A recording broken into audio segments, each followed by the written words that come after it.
Assalamualaikum warahmatullahi wabarakatuh.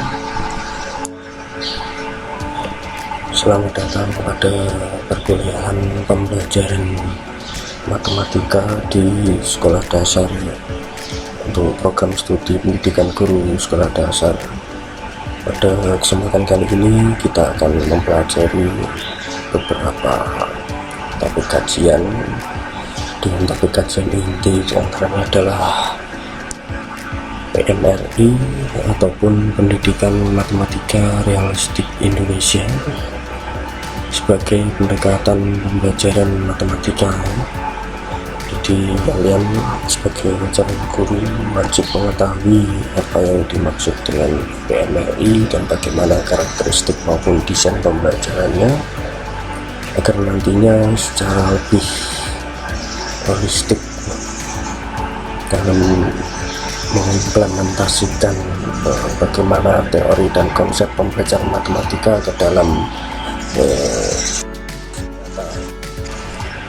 situasi nyata, dalam konteks pembelajaran di sekolah dasar.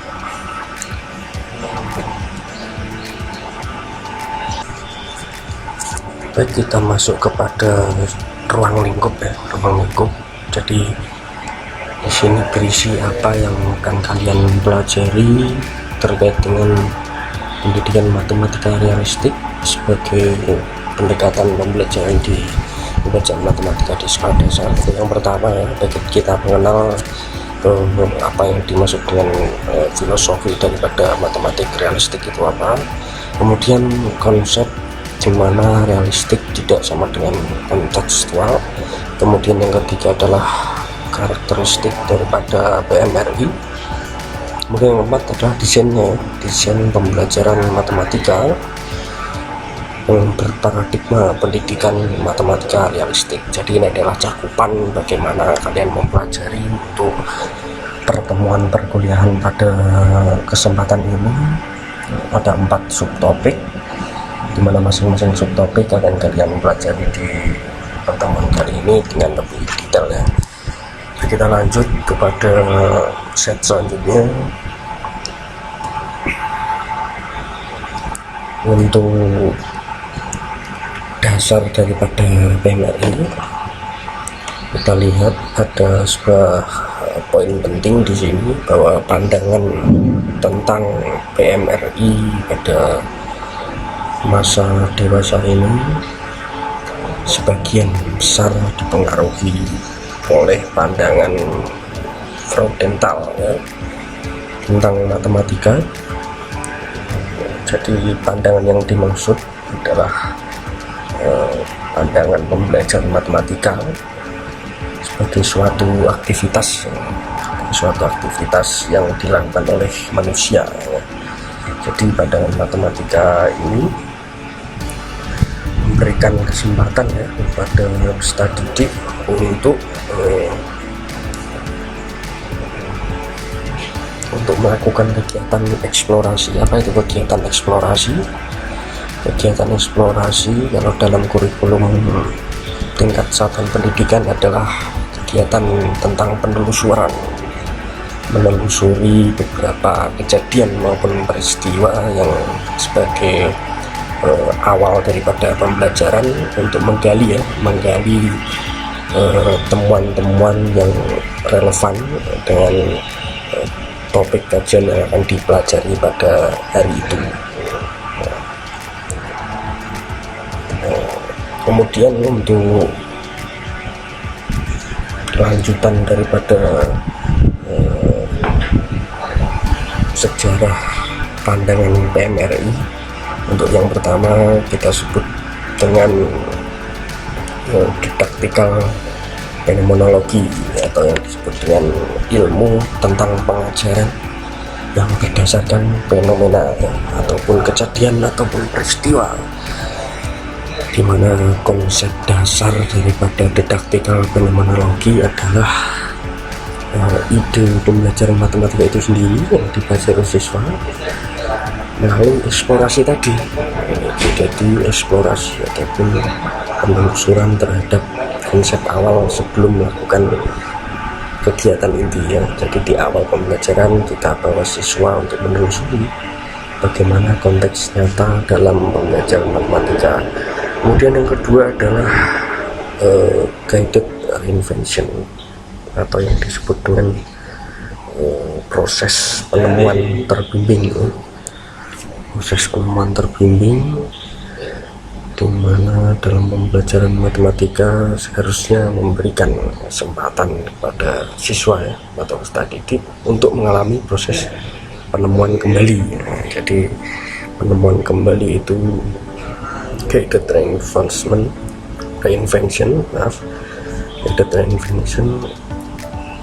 penemuan konsep ya untuk siswa. Jadi hal tersebut melalui bimbingan oleh guru ya. Dalam hal ini ide kemudian dikenal dengan istilah tersebut untuk mengkomunikasikan apa ide-ide yang tadi dari tahap awal secara konseptual lebih bermakna ya. Kalau siswa sendiri yang menemukan dari apa yang mereka gali secara mandiri seperti itu. Kemudian untuk RME mulai diterapkan di Indonesia dengan nama PMRI ya, sejak tahun 2001 yang dikembangkan oleh Institut Pengembang PMRI atau IP PMRI yang diketuai oleh RK Sembiring ya, yang melibatkan 4 universitas di Indonesia.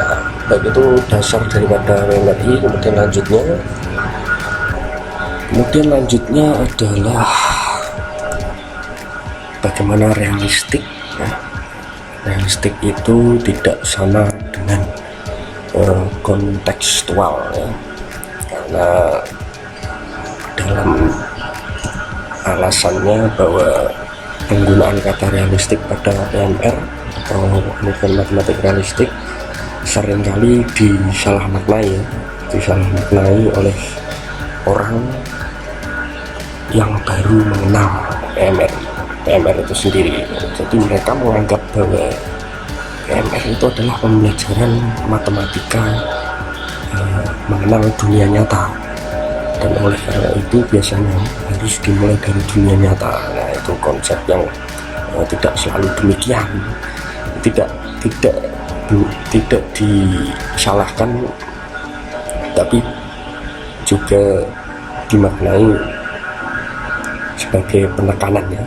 Ini tidak selalu dikaitkan dengan dunia nyata, akan tetapi ya, proses pembelajarannya yang dihadirkan tentang masalah matematika. Tentu masalah itu juga berhubungan, jadi tidak kontekstual, dan itu harus dipegang. Hal ini dikarenakan kata realistik itu kalau dalam bahasa Belandanya itu adalah itu imagine ya, yaitu usaha untuk mengembangkan suatu secara nyata dalam pikiran ya. Jadi usaha-usaha yang dilakukan secara eksplorasi tadi dikembangkan secara nyata, yaitu dari bahasa Yunani, dari bahasa Belanda. Kemudian untuk PMR sendiri di sisi lain mengedepankan proses pembelajaran yang lebih kompleks ya. Kompleks itu artinya lebih luas ya, tidak terbatas ruang dan waktu, guna membangun pemahaman konsep yang lebih bermakna secara mandiri ya. Tidak harus berasal dari konteks nyata, namun melainkan mengedepankan proses pembelajaran yang lebih bermakna bagi siswa ya. Kemudian untuk selanjutnya adalah karakteristik PMRI. Karakteristik PMRI ada beberapa poin ya, ada beberapa poin penting yang mencirikan bahwa itu loh yang masuk dalam kategori pembelajaran PMRI. Jadi secara luas kompleks sekali ya. Namun ini ada beberapa poin yang menjadi dasar karakteristik karakter yang mencirikan itu adalah PMRI. Untuk yang pertama adalah suatu proses pembelajaran dikatakan PMRI jika menghadirkan 5 karakteristik. Untuk yang pertama adalah penggunaan konteks ya. Penggunaan konteks yang dimaksud adalah eksplorasi tadi. Kegiatan awalnya itu dalam masalah matematika ya. Suatu konteks dapat dibayangkan oleh siswa sebagai titik awal pembelajaran. Oke, tahap orientasi. Kemudian yang kedua adalah penggunaan model. Model yang dimaksud adalah model dan perangkat matematika yang dilakukan oleh siswa atas masalah matematika yang diberikan. Jadi kesesuaian daripada matematika berbasis masalah, pembacaan berbasis masalah.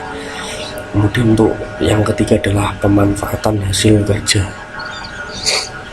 yaitu menggunakan model solusi dan kontribusi siswa sebagai dasar pengembangan pengetahuan ya, atau lebih pada progresif matematika. Pengetahuan matematika siswa itu lebih tinggi atau lebih formal. Kemudian yang keempat adalah proses pembelajaran berbasis interaktif.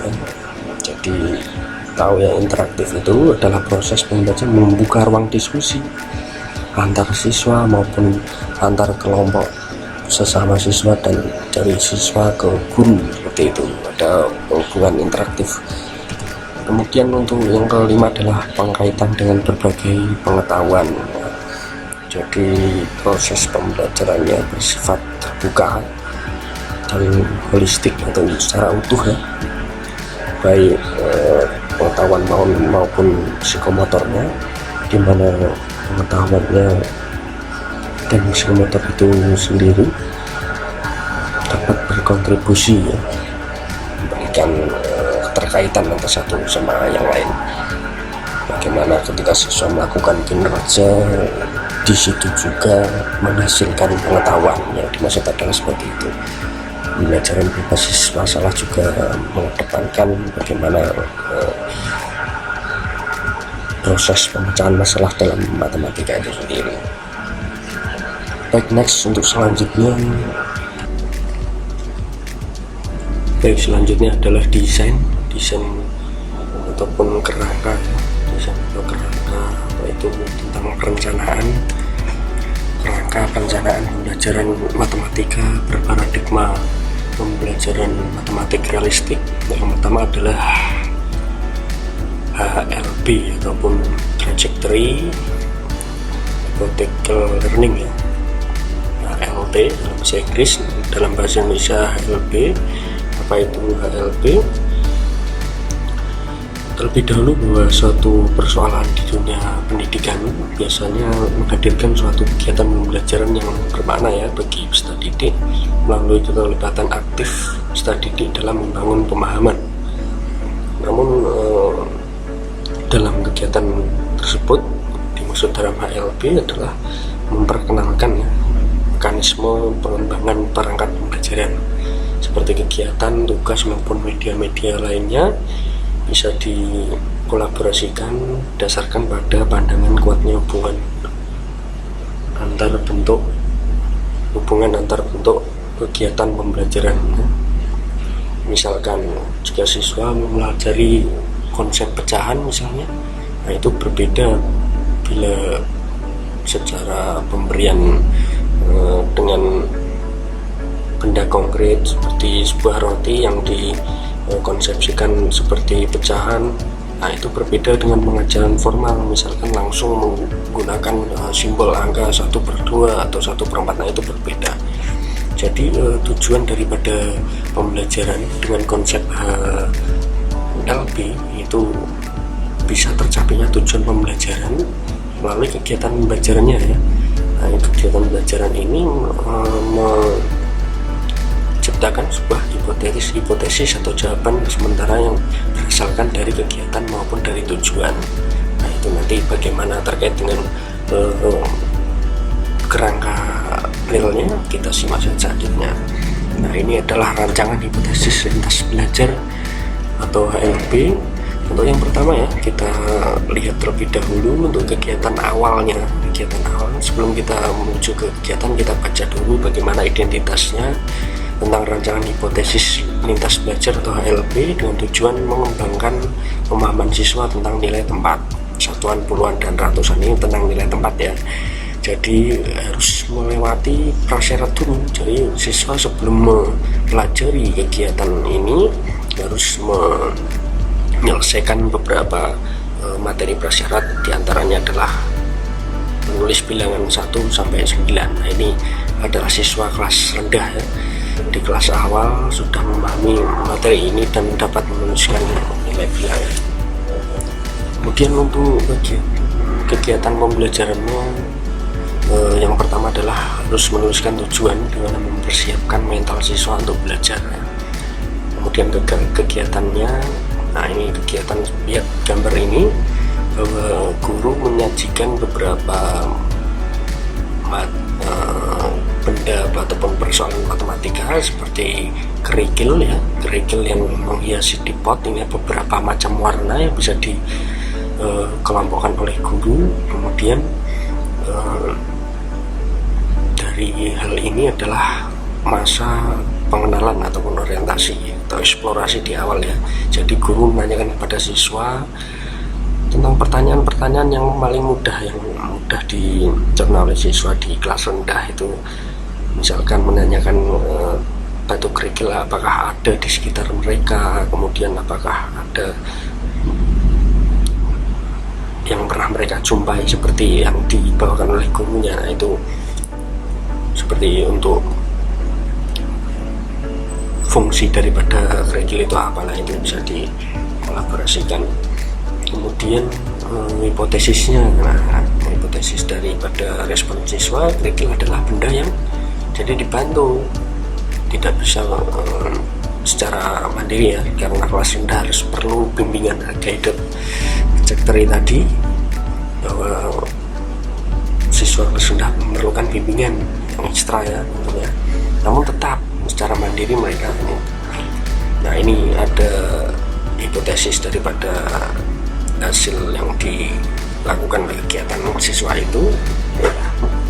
Mereka melihat kerikil lonjong, kemudian kerikil kecil dan hitam, dan kerikil tadi sesuai jawaban tadi bahwa itu disediakan di alam, dan diduga beranggapan bahwa kerikil didapatkan di toko, didapatkan di atau dibeli. Nah, itu pertanyaan-pertanyaan yang menimbulkan jawaban itu merupakan satu respon daripada siswa. Untuk apa? Untuk mencapai tujuan ini, tujuan pembelajaran ini. Ini kegiatan yang pertama, kegiatan awal ya, dari orientasi, kemudian masuk kepada kegiatan lanjutan. Nah, kegiatan lanjutan pun ada tujuannya untuk memperkenalkan masalah realistis ya bagi siswa, untuk mengembangkan pemahaman siswa tentang konsep nilai tempat. Kemudian untuk kegiatannya berdasarkan konten kerikil yang dibawa oleh guru tadi dari berbagai macam jenis, bungkus-bungkus kecil masing-masing disediakan oleh guru. Nah, itu ada 10, masing-masing bungkus berisi 10, kemudian dibawakan 3 bungkus yang berbeda, hitam, putih, dan hijau. Nanti disesuaikan dengan perintah daripada dari lembar kerja siswa. Diminta siswa untuk membedakan dari beberapa objek yang dibawa oleh guru tadi. Next, selanjutnya adalah tentang kegiatan belajar lanjutan yang ketiga, yaitu masih sama tentang nilai tempat tadi, berbagai strategi pembelajaran masalah terkait nilai tempat secara kolaboratif dan interaktif. Jadi ini masuk kepada kegiatan pembelajaran inti, di mana untuk menyelesaikan masalah itu guru meminta siswa bekerja dalam kelompok yang beranggotakan 3 siswa dari seluruhan kelas ya. Itu masing-masing 3 sesuai dengan yang dibawa guru tadi. Guru tadi yang menyuruh membawa kantong plastik berwarna hitam, putih, dan hijau. Nanti disesuaikan dengan anggota kelompoknya. Disebutkan 3 ya, 3 ini. Kemudian masing-masing kelompok mendapatkan 3 warna kerikil yang dibungkus. Kemudian hal tersebut dicatatkan. Ini adalah kalau dalam tahap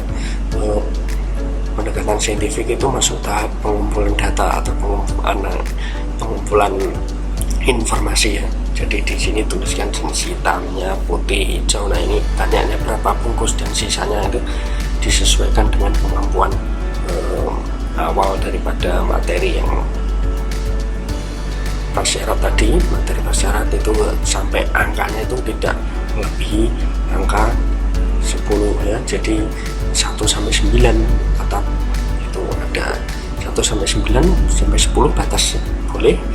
Kalaupun melebihi itu tadi karena materi prasyarat sudah mensyaratkan jumlah angka yang ditentukan di sini 1 sampai 10 direkomendasikan sekali.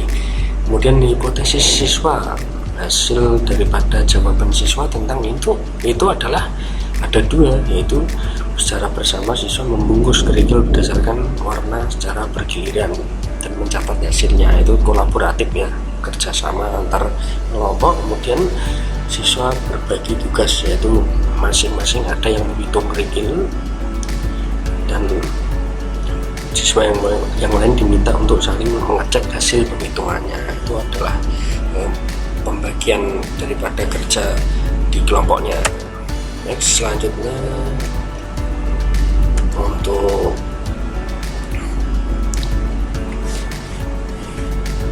dari hasil tadi dipetik ada 3 poin, yaitu siswa menggabungkan warna kerikil, kemudian siswa melakukan kesalahan dalam catatan, dan siswa melakukan kesalahan dalam menghitung butir kerikil. Itu ada 3 macam poin dasar yang menjadi tingkat kesulitan dalam melaksanakan kegiatan beasiswa MRI untuk materi nilai tempat.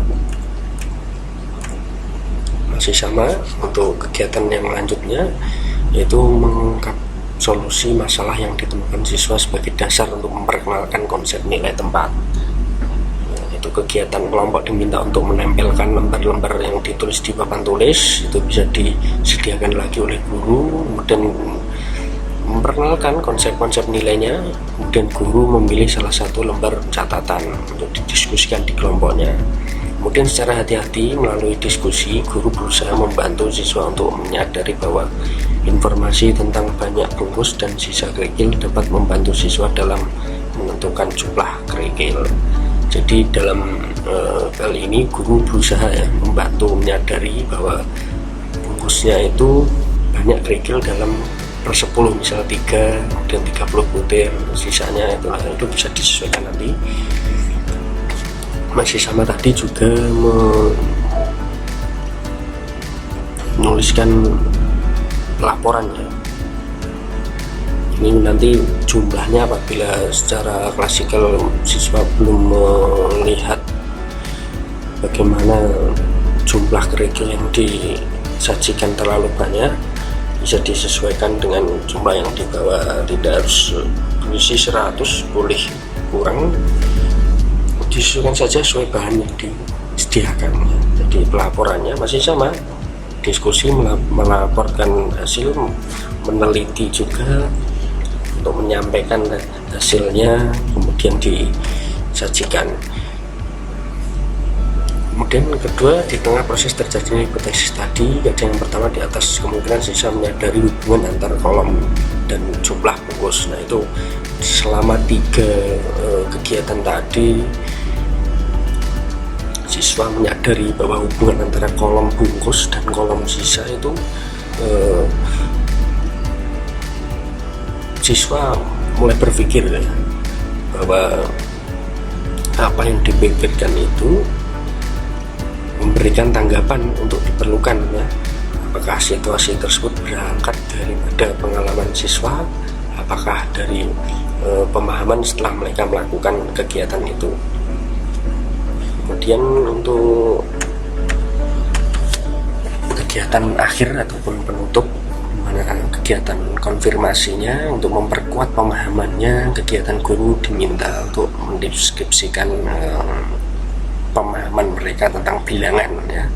Terdapat 2 bungkus kerikil yang berisi 100, kemudian ini pokoknya dikonfirmasi dari apa tujuan yang disampaikan di awal tadi, dikonfirmasi dari hasil-hasil tiap-tiap kelompok tadi, kelompok 1, 2, dan 3 itu kan masing-masing berbeda ya jawaban dan hasilnya. Nah, yang membuat juga guru karena hasil daripada itu dikonfirmasi oleh guru untuk apa? Untuk memperkuat pemahaman siswa dan respon siswa bagaimana yang seharusnya mengenai konsep nilai tempat pada kegiatan konferensi kelas. Siswa memungkinkan dapat menyelesaikan masalah tersebut dengan mudah. Jadi itu kesimpulan KLP. Itu yang pertama adalah mencapai tujuan akhir pembelajaran, maka dikembangkan serangkaian kegiatan yang memiliki tujuan masing-masing. Kemudian yang kedua adalah deskripsi hipotesis. Respon siswa memandu perencanaan KLP.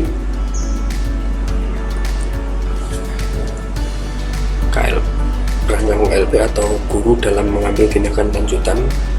Gunanya untuk apa? Untuk memilih kegiatan pembelajaran untuk mencapai tujuan pembelajarannya. Kemudian yang ketiga adalah serangkaian kegiatan pembelajaran A dan hingga E tadi ya. Hingga E tadi adalah rangkaian kegiatan pembelajaran yang saling berkaitan ya, dan utuh ya, untuk mencapai tujuan akhir yang disusun berdasarkan pemahaman, pengalaman, dan intuisi perancang tadi ya. Dari contoh hipotesis lintasan belajar itu, untuk